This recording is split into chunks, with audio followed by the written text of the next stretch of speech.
ബഹുമാന്യ സ്നേഹിതരെ, ഞാൻ എൻ്റെ ബൈക്കുകൾ നിങ്ങൾക്ക് കാണുന്നതിന് വേണ്ടി ഞാൻ പോസ്റ്റ് ചെയ്തിരുന്നു.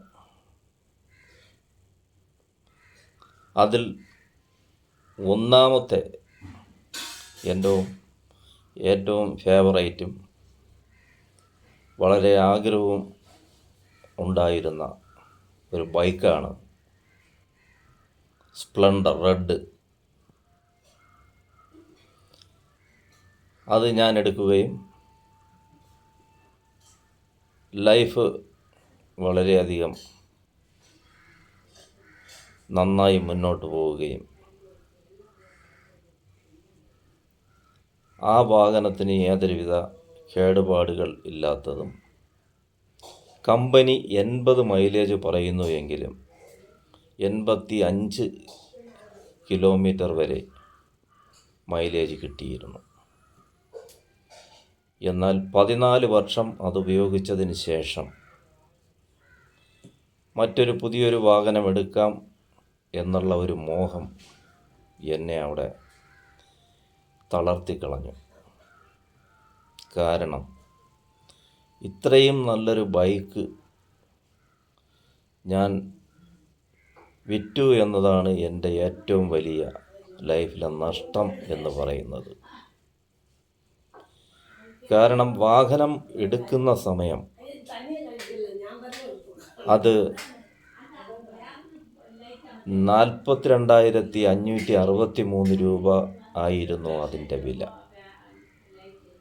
ഈ 15 വർഷമായിട്ടും ഇതിന് 1 രൂപ പോലും വില കൂടിയില്ല എന്നുള്ളതാണ്.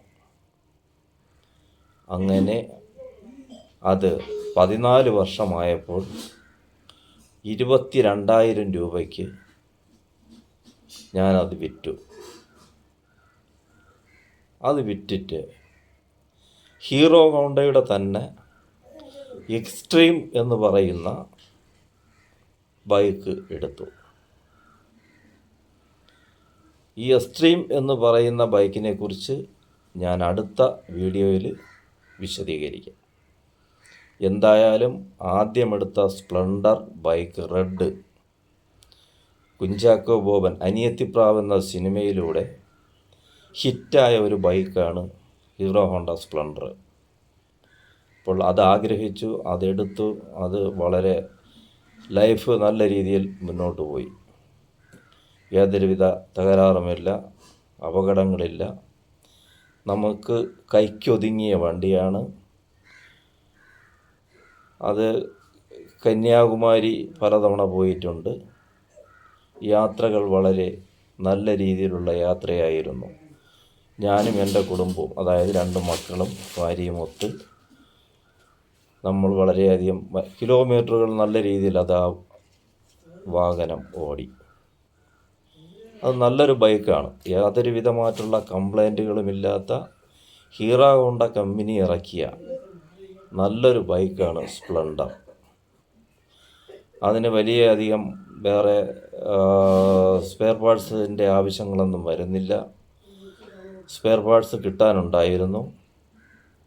പക്ഷേ ഇവർ ഹോണ്ടയും ഹീറോയും രണ്ടായപ്പോൾ ഹീറോ ഹോണ്ട എന്ന് പറയുന്ന വാഹനം ഇല്ലാതായി. അപ്പോൾ എന്തായിരുന്നാലും ആ റെഡ് വാഹനം എൻ്റെ ഫേവറേറ്റ് ആയിരുന്നു. അത് കൊടുത്തതിൽ എനിക്ക് വളരെ നഷ്ടം ഉണ്ടായി. പിന്നെ ഞാനൊരു CD 100 വാങ്ങി. അത് വാങ്ങിയത് 4,000 രൂപയ്ക്കാണ്. 2,000 രൂപയ്ക്കേ ഉള്ളൂ. എനിക്ക് വില അറിയാത്തതുകൊണ്ട് 4,000 രൂപയ്ക്ക് വാങ്ങി. അവർ തന്നെയാണ് അതിൻ്റെ പേരെല്ലാം മാറ്റി തന്നു. അങ്ങനെ അതിൽ കയ്യിൽ നിന്ന് 7,000 രൂപയോളം ചിലവാക്കി സാധനങ്ങൾ, സ്പെയർ പാർട്സുകൾ വാങ്ങിച്ചു. ഞാൻ തന്നെ അത് സ്വന്തമായിട്ട് മാറ്റി. അത് കുറച്ച് നാൾ ഓടി. എന്തായിരുന്നാലും ഈ സ്പ്ലെൻഡറും CD 100 ഹീറോ ഹോണ്ടയുടെ തന്നെ രണ്ടും അടിപൊളി സൂപ്പർ വാഹനങ്ങളായിരുന്നു. എക്സ്ട്രീമിനെ കുറിച്ച് ഞാൻ പിന്നീട് വിശദീകരിക്കുന്നതാണ്. നന്ദി, നമസ്കാരം.